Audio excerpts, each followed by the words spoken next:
آپ جانتے ہیں کہ 1912 کے اندر طرابلس میں ایک جنگ ہوئی تھی اور اس میں بہت سارے مسلمان شہید ہوئے تھے۔ مسلمانوں نے اپنی بقا کی یہ جنگ لڑی تھی۔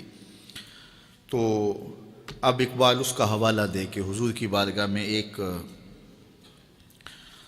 اللہ اکبر، گراں جو مجھ پر ہنگامہ زمانہ ہوا، گراں مجھ پر جو ہنگامہ زمانہ ہوا، جہاں سے باندھ کے رخت سفر روانہ ہوا۔ یہ تصور کی کائنات ہے۔ فرشتے بزم رسالت میں لے گئے مجھ کو،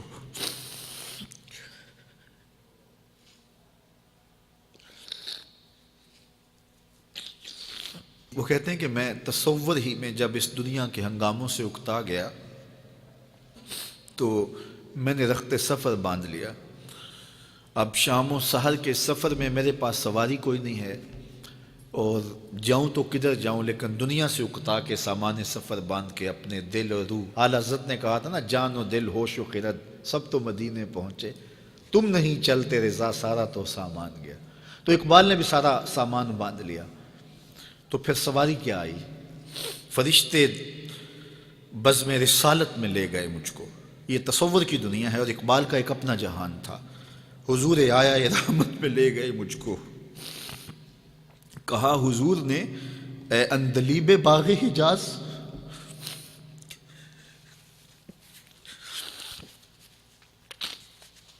کہا حضور نے اے اندلیب باغ حجاز، کلی کلی ہے تیری گرمی نوا سے گداز، ہمیشہ سرخوش جام ولا ہے دل تیرا، فتادگی ہے تیری غیرت سجود و نیاز، نکل کے باغ جہاں سے رنگ بو آیا، نکل کر باغ جہاں سے رنگ بو آیا، ہمارے واسطے کیا تحفہ لے کے تو آیا۔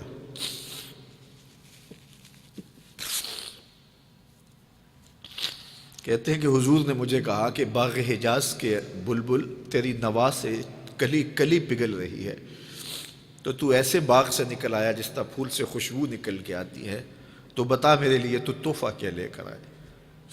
اب اقبال کا جواب سنیے، حضور دہر میں آسودگی نہیں ملتی، حضور دہر میں آسودگی نہیں ملتی، تلاش جس کی ہے وہ زندگی نہیں ملتی، ہزاروں لالا و گل ہیں ریاض ہستی میں، وفا کی جس میں بو ہو وہ کلی نہیں ملتی، مگر میں نظر کو ایک آبگینہ لایا ہوں۔ یہ 1912 کی بات ہے جب طرابلس کی جنگ لگی تھی۔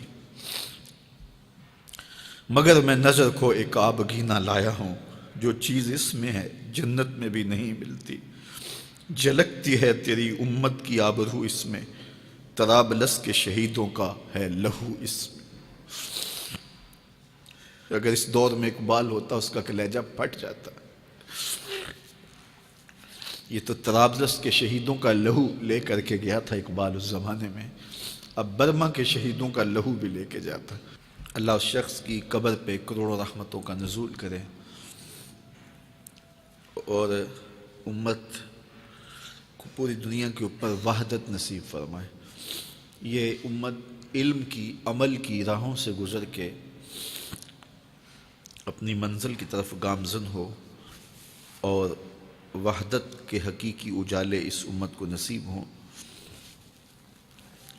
اور بھٹکا ہوا آہو پھر سوئے حرم پہنچے اور یہ امت ایک منزل کی طرف وحدت فکر کے ساتھ، وحدت عمل کے ساتھ آگے بڑھے اور کھویا ہوا وقار اس کو نصیب ہو۔ اقبال کے انہی لفظوں کے ساتھ میں اپنی گفتگو کو اختتام کی طرف لے جاتا ہوں۔ بھٹکے ہوئے آہو کو پھر سوئے حرم لے چل، اس شہر کے خوگر کو پھر وسعت صحرا دے، میں بلبل نالہ ہوں اس اجڑے گلستاں کا، تاثیر کا سائل ہوں محتاج کو داتا دے۔ فکر اقبال کی روشنی میں اللہ ہمیں آگے بڑھنے کی توفیق دے۔